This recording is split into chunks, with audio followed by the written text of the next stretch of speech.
اور وہ میں علمی دلائل اب ان کے سامنے رکھتا ہوں کہ دیکھیں اگر ہم مسلمان یا مسلم کہنے کی رٹ لگاتے ہیں تو یہ کوئی ہماری ذاتی اختراع نہیں ہے. قرآن حکیم نے اس کا ہمیں حکم دیا ہے.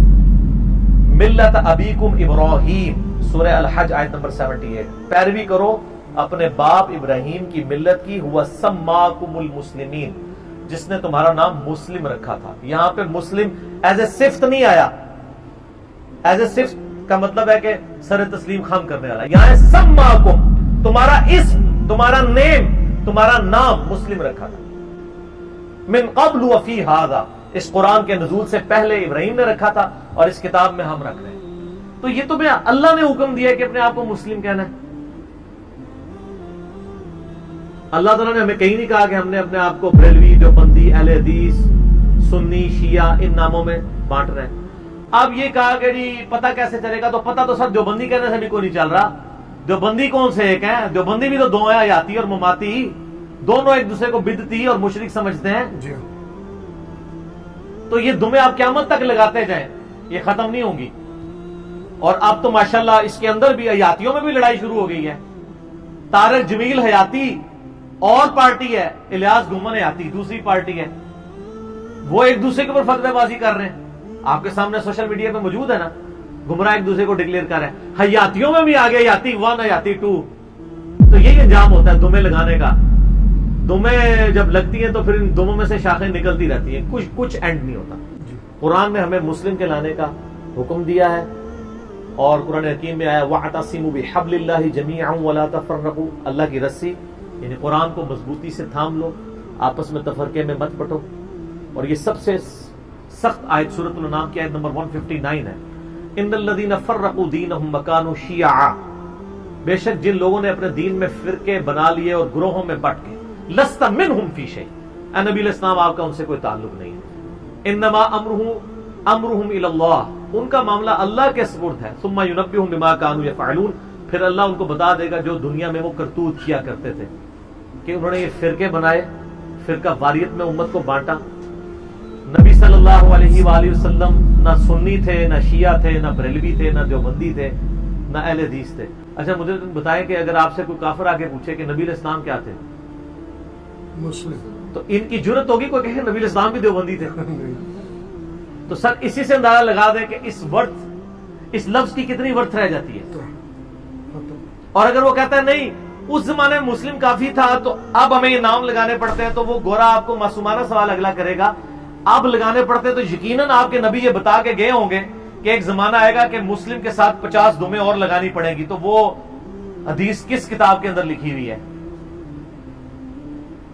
نہیں, ہم بتا دیتے ہیں بخاری مسلم میں کہ قیامت تک مسلم لفظ ہی رہے گا. صحیح مسلم کے اندر حدیث موجود ہے کہ نبی علیہ السلام نے فرمایا کہ جب دجال کے خلاف قتال ہوگا نا حضرت عیسیٰ علیہ السلام کا, تو اگر کسی پتھر کے پیچھے یہودی چھپا ہوگا نا مسلمان سے لڑائی کرنے کے لیے, تو وہ پتھر بھی چیخ کے کہے گا ایھا المسلم, اے مسلم میرے پیچھے یہودی ہے, اسے قتل کر دو. یعنی میدان جنگ کے اندر سوائے ایک درخت کے جو غرقد ہے, وہ یہودیوں کا درخت ہے, وہ یہودیوں کو پناہ دے گا, وہ بول کے نہیں کہے گا, جس کی کاشت اسرائیل میں بہت زیادہ ہو چکی ہے. میرا یوٹیوب پہ اس کے اوپر کلپ بھی موجود ہے. میں ایک معصومانہ سوال کرتا ہوں کہ قرب قیامت میں جب دجال آ جائے گا اس وقت تو آپ کی ڈاکٹرائن کے مطابق تو اس پتھر کو کہنا چاہیے تھا اے حنفی دیوبندی بھائی, اے حنفی بریلوی بھائی. وہ تو کہہ رہا ہوگا ایھا المسلم, اے مسلم. تو اس کا مطلب ہے دیوبندی بریلوی ختم ہو چکے ہوں گے اس وقت. اور آپ اگر یہی ہوگا, ادروائز آج کے بریلوی دیوبندی کو آپ مسلم کہہ کے پکارے تو وہ آپ کو ایسے دیکھے گا جیسے پتہ نہیں آپ نے اس کو گالی دے دی ہے. آپ چیک کر لیں, میں آپ کو بتا دیتا ہوں. آپ کسی بریلویوں کی مسجد میں چلے جائیں اور اس کو جا کے پوچھیں یہ مسجد کس کی ہے, تو کہیں گے بریلویوں کی. تو آپ جا کے بتائیں میں مسلم ہوں, وہ آگے سے کہا میں کافر ہوں, وہ اس لفظ سے ہی چڑھے گا. تو اس سے آپ پھر معصومانہ سوال کریں کہ اگر تم واقعی مسلم ہو تو تمہیں بھی کہنا چاہیے تھا میں مسلم ہوں, فخر اسی پہ محسوس کرنا چاہیے تھا. اچھا لیکن اسی مسجد میں آپ جا کے وہ پوچھے کس کی مسجد، کہے گا بریلویوں کی، تو آپ کہیں کہ میں دیوبندی ہوں، وہ کہے گا ہاں جی دیوبندی بھی، یہاں دیوبندیوں کی مسجدیں بھی ہیں، وہ خود آپ کو گائیڈ کرنا شروع کر دے گا، نہ اس کے ماتھے پہ بال آئے گا، نہ کوئی غصہ آئے گا، نہ وہ اپنے منہ کے ساتھ وہ باندھے گا جسے انگلش میں ڈاگ کہتے ہیں،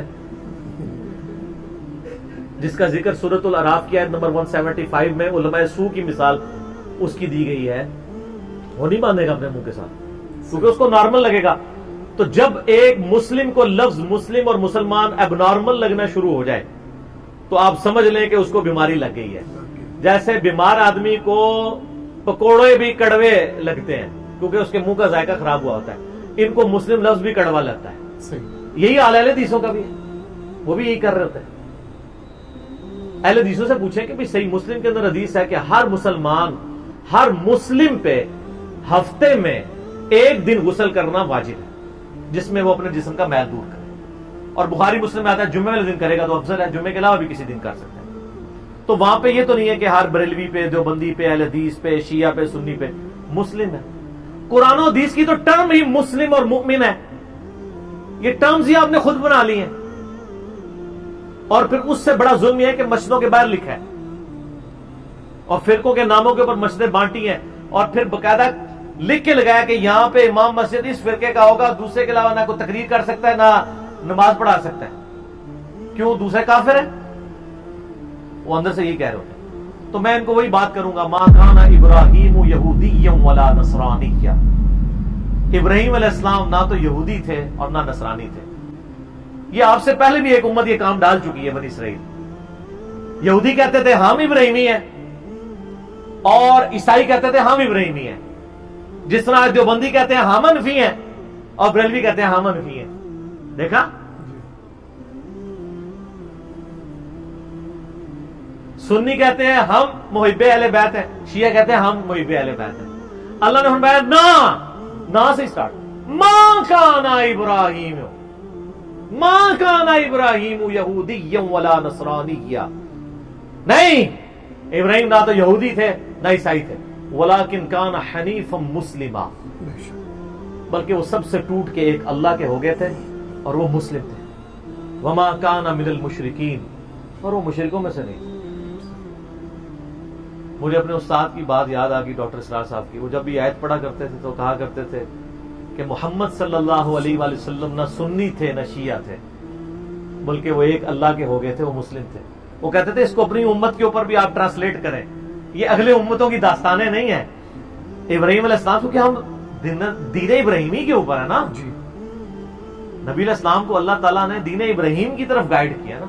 قل اننی ہدانی ربی الی صراط مستقیم، اے نبی فرما دو میرے رب نے تو مجھے سیدھا راستہ دکھا دیا ہے، دینا قیما ملت ابراہیم حنیفا، یہ دین جو سیدھا ہے اور قائم ہے ابراہیم کی ملت کے اوپر، جو سب سے ٹوٹ کے ایک اللہ کے ہو گئے تھے۔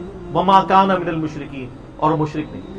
قل ان صلاتی ونسکی ومحیای ومماتی للہ رب العالمین، اے نبی الاسلام فرما دیجئے بے شک میری نماز، میری قربانی، میرا جینا، میرا مرنا سب کچھ اللہ کے لیے۔ وَبِذَلِكَ أُمِرْتُ، اور مجھے اسی بات کا حکم دیا گیا، وَأَنَا أَوَّلُ الْمُسْلِمِينَ، کہ سب سے پہلے مسلم سر تسلیم خم کرنے والا میں بنوں، سب سے پہلا دیوبندی، بریلوی، اہل حدیث، شیعہ میں بنوں، یہ نہیں ہے۔ تو کرنے دیں ان کو، یہ جاہلیت سمجھتے ہیں، ان کی جاہلیت کھلے گی۔ 14واں پارہ سٹارٹ ہی اس سے ہوتا ہے، ربما یود الذین کفروا لو کانوا مسلمین، ایک وقت آئے گا کہ کافر تمنا کریں گے کاش ہم دنیا میں مسلم ہوتے۔ یہ تو کہتے ہیں نا، یہ تمنا کریں گے کاش ہم دیوبندی، بریلوی، اہل حدیث، شیعہ ہوتے۔ اللہ کہہ رہا ہے ایک وقت آئے گا قیامت کے دن تم کہو گے میں مسلم ہوتا۔ تو سر اس دن سے پہلے نا آپ ہمارے ساتھ ہمنوا بن کے جھوم کے کہہ دیں کیا، نام ہے بابی، نام ہے بابی، میں ہوں مسلم علمی کتابی۔ مسلم نام سے کیوں چڑھتے ہیں؟ اگر آپ کہتے نہیں میں مسلم ہوں تو آپ کو چڑھنا نہیں چاہیے۔ تو یہ آپ مثالیں دینی کہ جی آپ سے کوئی پوچھے تو آپ جناب یہ تو نہیں کہتے میں اس دنیا کا باشندہ ہوں، بلکہ اپنے شہر کا نام بتاتے ہیں۔ سر یہ تو معاملہ ہی اور ہے، یہاں تو نبی علیہ السلام نے، اللہ تعالیٰ نے حکم دیا ہے کہ اپنے آپ کو مسلمان کہنا ہے، تو کیا آپ نبی علیہ السلام کو اور اللہ تعالیٰ کو یہ بتانا چاہ رہے ہیں؟ اور آپ نے جو اپنی دمیں لگائی ہیں بتائیں ان کی دلائل کہاں ہیں کتاب و سنت میں کہ جب یہ ہوگا تو یہ کر لینا, جب یہ ہوگا تو یہ ایک اور دم لگا لینا, جب اس دم کے بھی آگے 2 دمیں بنے پھر ایک اور دم لگا لینا. اہل حدیث کو بڑی اکڑ تھی نا کہ ہم جی اہل حدیث ہیں. دیکھیں اللہ تعالیٰ ان کے ساتھ کیا کیا ہے, سنبھالے ہی نہیں جا رہے, اتنے ٹکڑے ہو گئے ہیں. غربا اہل حدیث, مدخلی اہل حدیث, سلفی اہل حدیث, غیر مقلد اہل حدیث اور مقلد اہل حدیث. اور پھر پاکستان میں جو جماعتیں بن چکی ہیں وہ ویسے کہتے ہیں نہیں فروئی اختلاف ہے. فروئی اختلاف ہو تو ایک جماعت دوسرے سے مسجد چھین لے. نہیں, فروئی اختلاف ہو مطلب ہے کوئی فرق نہیں پڑتا. تو جہاں مسجد چھینی جا رہی ہو, امام مسجدوں کی پٹائی کی جا رہی ہو, مسجد پہ اسلحے کے زور سے قبضہ کیا جا رہا ہو, تو مطلب کیا ہے کہ اس کو گمراہ سمجھتے ہیں. جی ہاں, آپ کو کہانی ضرور کرائی ہوئی ہے کہ نہیں سارے مسلمان بھائی ہمارے, بس توحید سب ہماری ایک ہے. کچھ بھی نہیں سر. جب تک قربانی کی کھالیں ایک نہیں ہوں گی نا, فطرانے ایک نہیں ہوں گے, چندہ بک ایک نہیں ہوگی, آپ کبھی بھی ایک نہیں ہوں گے. جی لانا پرنٹنگ پریس کی ہوں گی, آپ کبھی ابھی دیکھ جو بندی بریلوی کو ایک کرنا ہے نا, ان کی چندہ بک ایک کر دیں تو لڑائی نہیں ہوگی.